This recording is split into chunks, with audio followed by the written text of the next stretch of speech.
nga pala yung aking ganap na naman ay magawa nga lang pala ako ng chicken biryani. Ito na naman yung ganap ng aking pagluluto kasi nga request na naman ng amo kong babae. Yan daw yung aking lulutuin pero ang hindi pala siya dito kakain kasi gumala. Ang kumain nga lang pala nito ay yung apo ng amo ko at saka yung anak niya.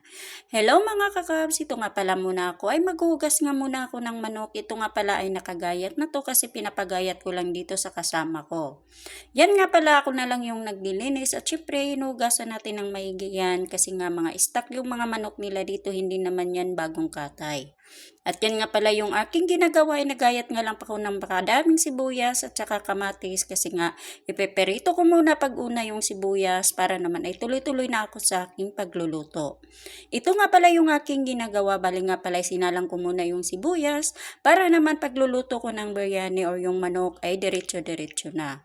At ito na nga pala ako sa aking pagluluto at syempre hindi na ako nagamit ng mantika kasi nga nagluluto na rin ako ng sibuyas at marami na rin mantika na nakasama doon sa sibuyas na aking piniperito.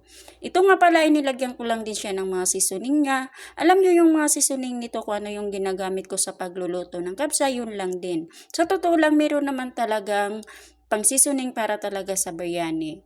At meron nga rin pala ako dyan na yung sa biryani talaga, pero isa lang yung aking nilalagay dyan.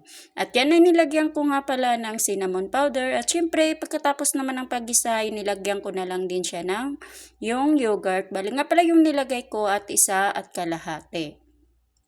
At yan nga pala pagkatapos ko naman paggawa ng sauce at sinabay ko na rin paglagay yung manok. At yan naman ay pagkatapos ko pag-isa, binalikan ko nga pala yung sibuyas at pag ganyan na nga ay pwede na rin siya hainin.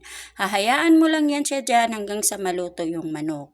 At ito na nga ay sinabay ko na nga pala yung manok ay yung sibuyas na aking ginigisa sa manok para naman pag ginirto ko ay lalambot na rin yung sibuyas. Bali nga pala, ipagluto ko nga pala dito ay sinabay ko kasi nga para naman pagpipressure kasi kung tutusin talaga biniblender dapat yung sibuyas. Pero ako hindi na.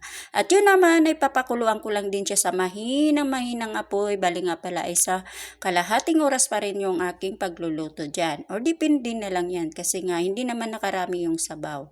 At ito na nga yung kanin na aking niluluto. At yan na nga pala yung aking paglalaga ng aking manok ay tapos na nga. At syempre tingnan nyo nga kung anong kalalabasan niya. Pag ganyan nga pala yan, hindi yan mapait.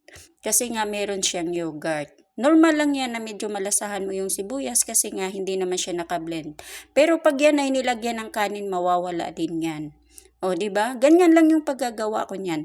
Ang pagluluto nga pala ng biryani ay maraming paraan yan.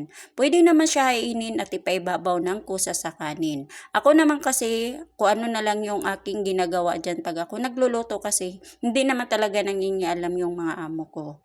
Kung ano yung gagawin ko sa pagluluto. Basta malinis lang, wag naman yung burarang paglinis.